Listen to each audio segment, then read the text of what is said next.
most people try to see balance and harmony in an outward way. And as Swami Kriyanandaji has taught us over the years, we live life from the inside out, and we change ourselves inwardly, and it starts to find expression outwardly. A few months ago, I had an interesting experience with a guest at our retreat center in California, the Expanding Light. And this woman was commenting, it was part of a program I was leading. This woman commented that she felt that people at Ananda were unbalanced. And I was really surprised by that. And she said, they work too hard, and it causes stress.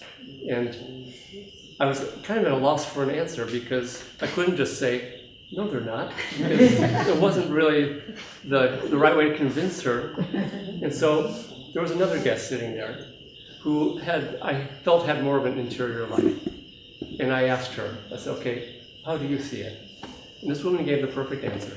She said, if you look at the lives of the saints throughout history, they were anything but balanced in an outward way. But they did find balance inwardly. And they found divine joy within, and they found union with God, which eventually is the only balance that you will ever find, the only true balance. Another question when she finishes.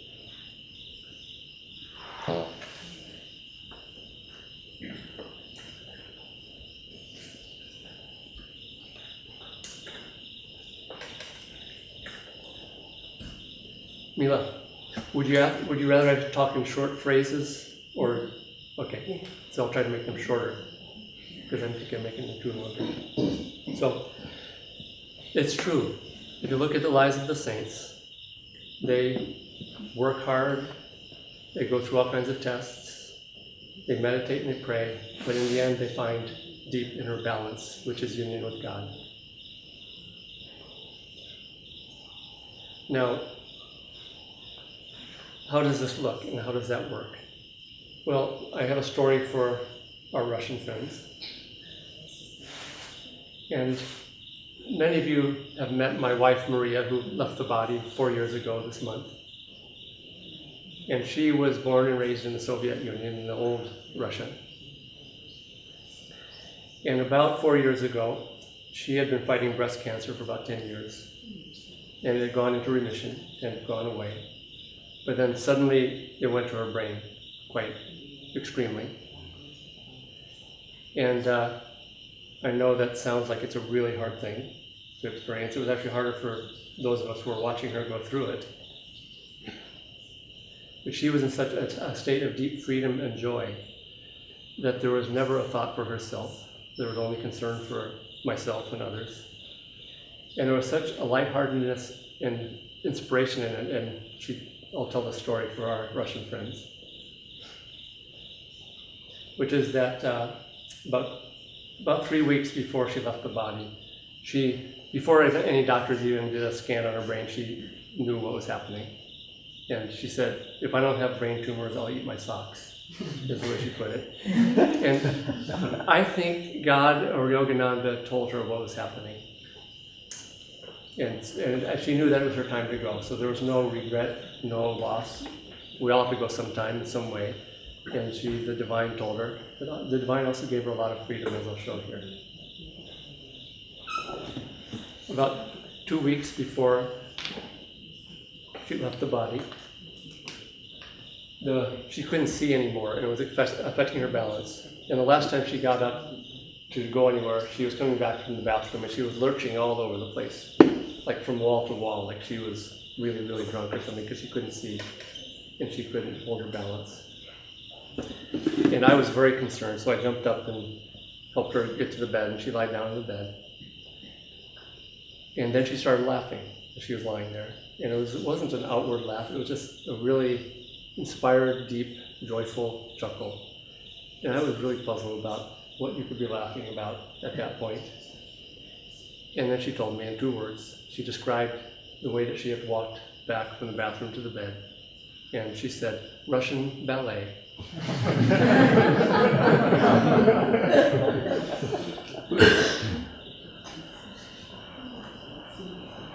So, for the benefit of our Russians and for everybody else.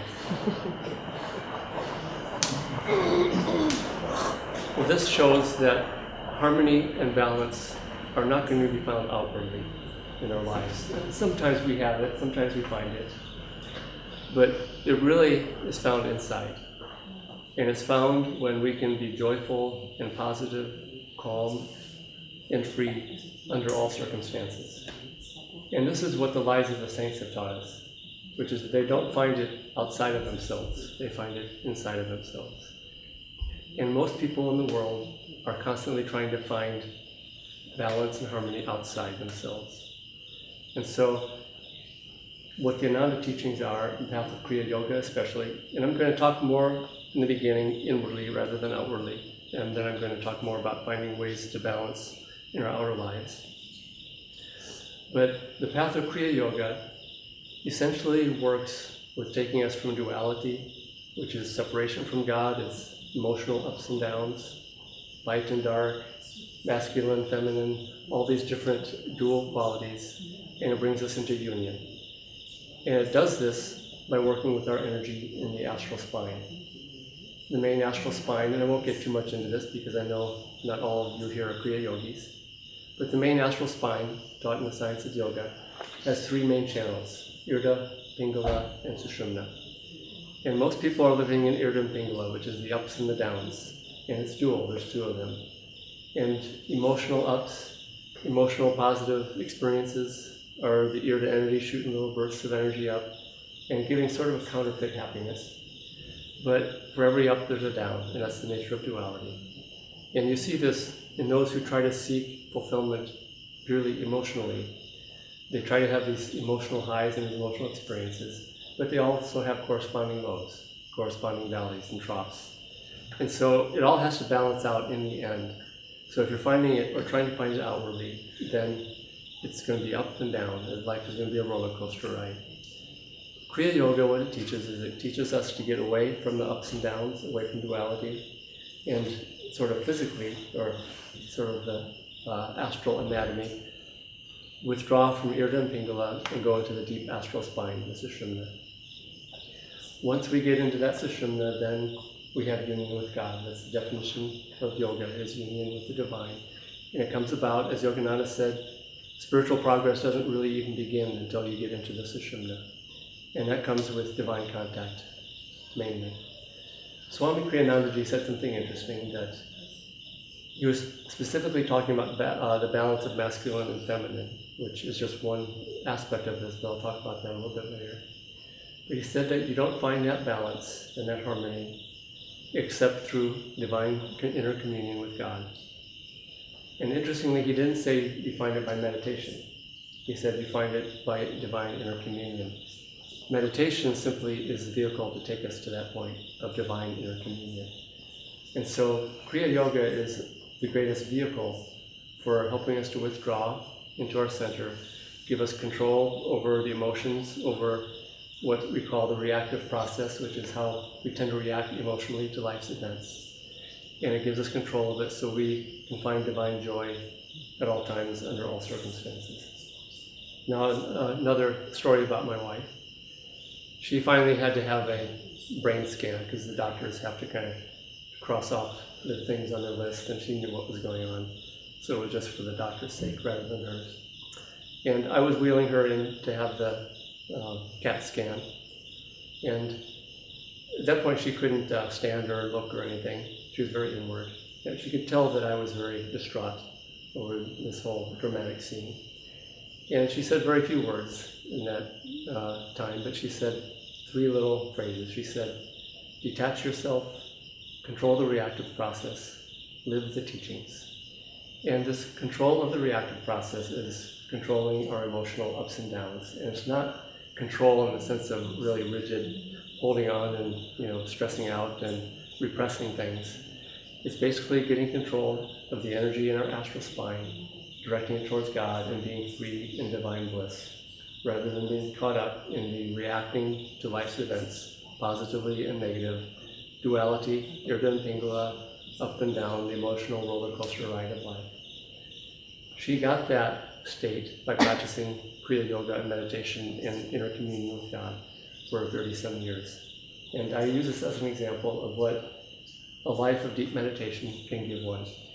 And what you'll find that people who practice these things over time, that balance and harmony starts to express itself in their personalities, in their natures, in their relationships with others. I had an interesting experience when I was first coming onto the spiritual path. I felt and knew that I was going to be living in spiritual community. And I visited a particular community, the first one I found out about, because we didn't have the internet. You couldn't kind of Google spiritual community. You had to kind of literally hike up and down California looking for them. The first one I found, I went there, and the very first day, I saw two people having a really, really big fight, a really big argument. They were screaming at each other, and it was a good community, so I'm not going to say who it was, or it wasn't Ananda. But I enjoyed the presence there, and I understood that, yes, ashram life is really great. Sadhana was really strong. There was a lot of support. And then I finally found Ananda, and I knew this wasn't it, but I knew I was heading in the right direction. In 37 years at Ananda, I've never seen a single argument anywhere close to that level of intensity and emotional and fighting back and forth. And again, inner harmony, balance inside of all these different qualities results in outer harmony with others. And one of the greatest ways of doing this is group meditation. Because when you meditate with others, you create this extraordinarily harmony and energy and vibration that is almost miraculous over the years in what I've seen that it does. And I've seen that the people who I've meditated many, many hours with over the years, I have a very deep connection on the soul level, that we understand that we're all trying to do the same thing, and any differences dissolve in that deeper understanding. It's almost, as Swami Kriyanandaji has pointed out, the waves of duality are the top of the ocean. There's peaks and troughs. But if you go underneath the ocean, down deep, it's very, very calm. And so that very calm part of the ocean is something that people who meditate together and deeply over time really share. Their relationship is almost on that calm depths of the ocean rather than on the surface of the ocean waves. You'll find that when you relate to people, one of our ministers, the way they put it, she said that when she talks to someone, I don't quite do this because it's a little bit too new agey for me, but I think some people might be helped by it. She says she visualizes a rainbow from the top of her head connecting to the top of this other person's head. And what she's describing actually is really a good thing on some way, however you can do it. If you like, you're into rainbows or unicorns or whatever, do that. But find some way when you're talking with someone to really relate on a much deeper level than just personality. And one of the things that I've just seen with working with people who meditate a lot over the years is that the personality is such a shallow level of looking at people.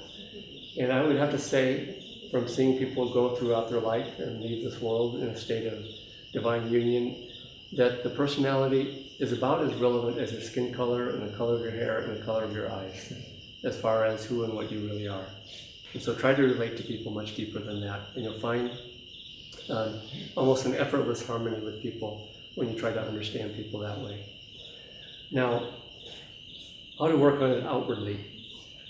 You'll find, first of all, meditation is the best way, because it naturally finds expression outwardly. You will find that when you start having disharmony with people, or dogs with each other, you'll find that it's usually something inside of you that is reacting to something in that person. And we all know this, when you're in an irritable mood, no matter what anyone does, it's going to irritate you. It's going to push your buttons. And so the answer isn't to get away from those people. The answer is to get rid of the buttons that you push, that they push.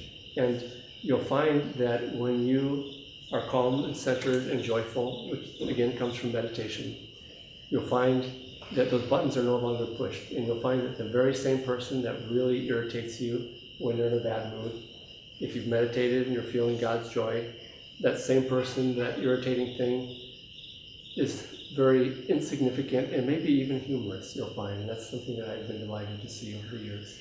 So, working with harmony with others outwardly, All these things really work. Now, finding more balance with ourselves in more outward ways, there's a few areas of life that are good ways to look at this balance, because this balance of duality expresses itself in many ways. One I mentioned is the difference masculine and feminine. And I think a lot of the attraction that people have for their opposite is simply to balance what's inside themselves, which is really comes finally about through soul union. And one of the beautiful things that I've seen with people who live at Ananda for many, many years is that they really balance those two qualities. And it's not that those qualities are male or female. They're sort of, it's not that women have purely feminine qualities and vice versa. But you'll see that people at Ananda transcend that. They really find a deep balance within themselves. And you see the women at Ananda developing strong will and really positive, more masculine qualities. You see the men at Ananda developing more devotion and more sweetness and more kindness. And you see people having that balance. When people met Paramahansa Yogananda, they often couldn't tell whether he was a man or a woman because he had such a perfect balance of those two things. In fact, someone came up to him and just asked him one time, "Are you a man or are you a woman?" They just absolutely could not tell. And his aura merged both of those two perfectly. And when you merge those two perfectly within yourself, you find really the only way to have final resolution of those different opposite poles that I think we're all seeking maybe outwardly at times, but really Swamiji, he was specifically talking about masculine and feminine qualities when he said that only through divine inner communion can you satisfy that. Now, it doesn't mean not to get into it outwardly at all, but again, if you relate, like I was saying earlier, from the depths of the ocean rather than from the waves, you'll find that you can actually develop those qualities inside of yourself just by being around other people who have those qualities. And again, that's another one of the ways that I think Ananda people over the years doing what we do, serving together, meditating together, and even I think people who are just visiting here can get a sense of that when you sit and meditate with other people, you kind of draw their best qualities to yourself in some way through the power of magnetism. There's other ways that we work on this with Ananda Yoga, with the teachings the way that Swami Kriyanandaji gave them to us. He said that there's different types of yogas, and he pointed out three main ones, along with meditation, that constitute Raja Yoga, which literally means royal yoga. But these three are Bhakti Yoga, which is a devotion, Jnana Yoga, which is wisdom, Karma Yoga, which is in action and service in an outward way. And then all those with meditation underlying them. And he pointed out that if you don't have a balance of these, which we really do consciously work at with what we do here, you'll find that, for example, he pointed out that if you just do Bhakti Yoga, which is like devotion and chanting, and you see this with people who go only in that direction, it tends to make people more outward and more emotional if they don't have meditation to take it in and deep within. He points out that people who purely practice Jnana Yoga, it becomes intellectual or it becomes very dry theorizing. And unless they find a practical expression in service to others, or unless they have devotion, it doesn't become deep, calm feeling. And it's very interesting. Swami Kriyanandaji, he met Anandamayi Ma, who was a woman saint and an expression of God as Divine Mother.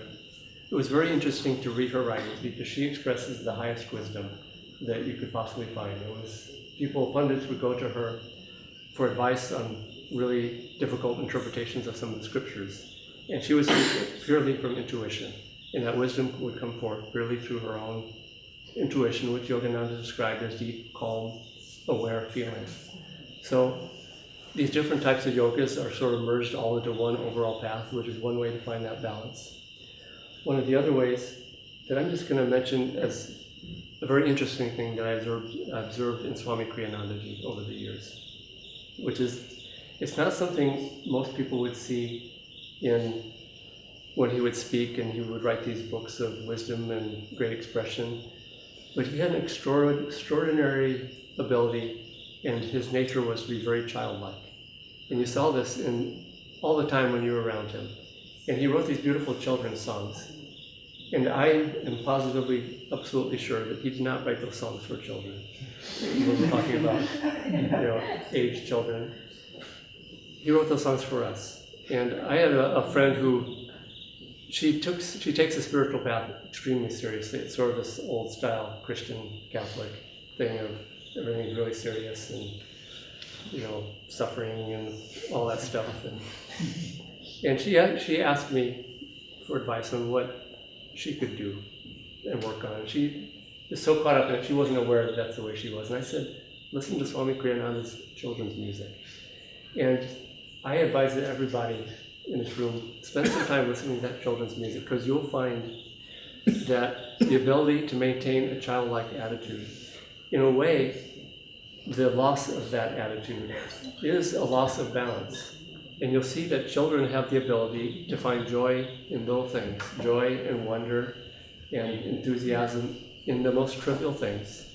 And what happens over time is that it gets beat out of them as they become adults. They go through suffering, they go through cynical periods, and you'll see that many adults, they've lost that ability to be childlike, and they've just become very cynical and worldly, and it just, I really think the world just beats the childlikeness out of us.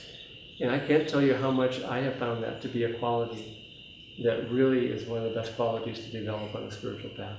Because you'll find that suffer little children to come unto me, for such is the kingdom of heaven. Yoganandaji invited Swami Kriyananda into his room one time. And Swamiji was intellectual and dry, and he'd gone, you know, he'd been in the theater and writing plays, and he'd been around people who I think were fairly cynical and worldly. And he was also intellectual in a way, and he admitted that.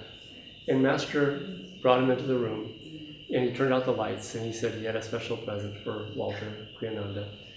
And he pulled out this toy gun that when he squeezed it, it shot sparks out all over the place. And then he turned on the lights, and he shot this other gun that shot this little parachute up in the air that floated down. And Swamiji was just, he wasn't sure what to think about that.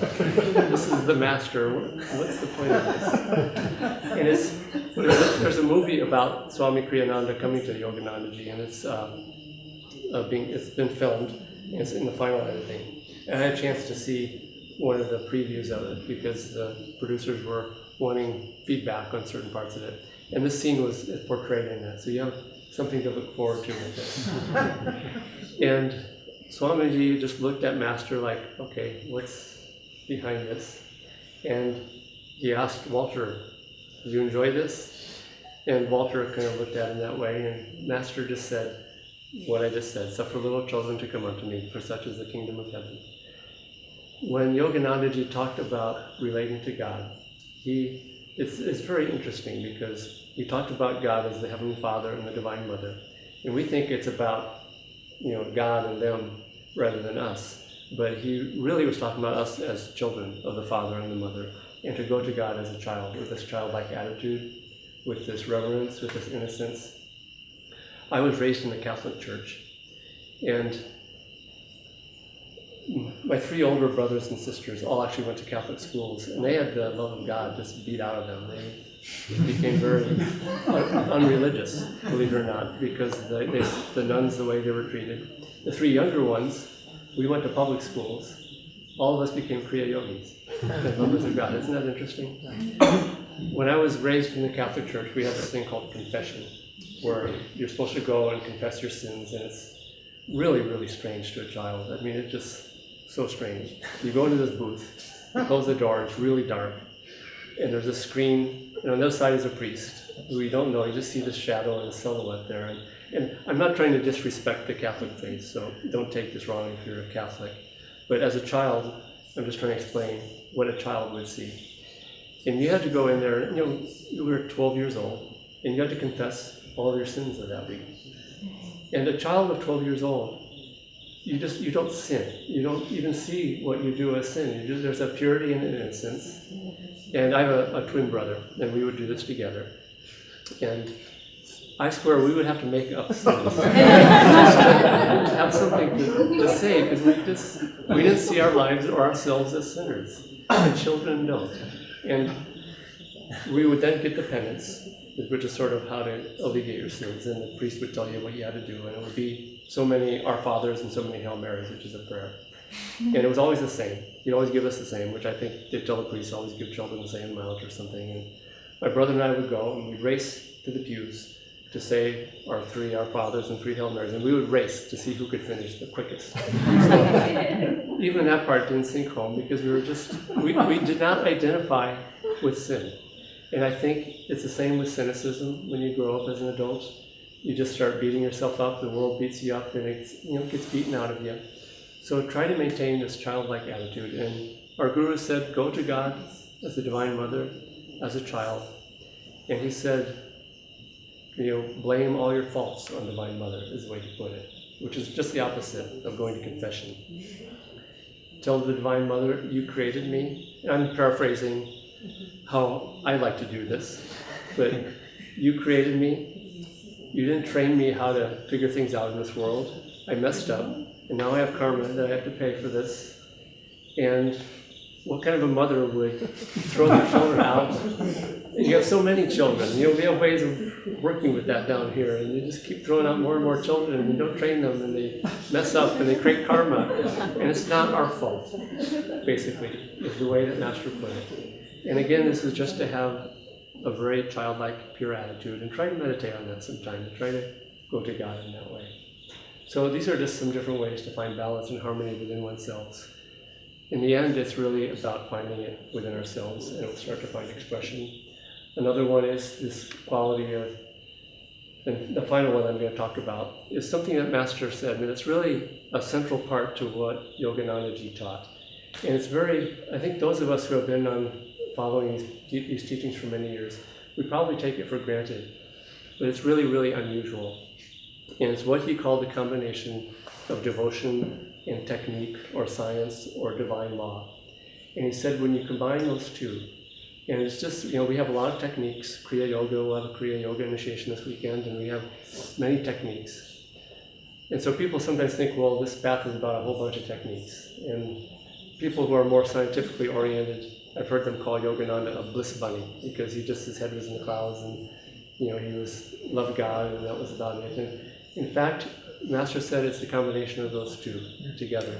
And that's what really gives the power of what our spiritual path is. So those of you who follow Yogananda's path, never forget that. It's a balance of deep devotion and using these techniques as a vehicle for that devotion.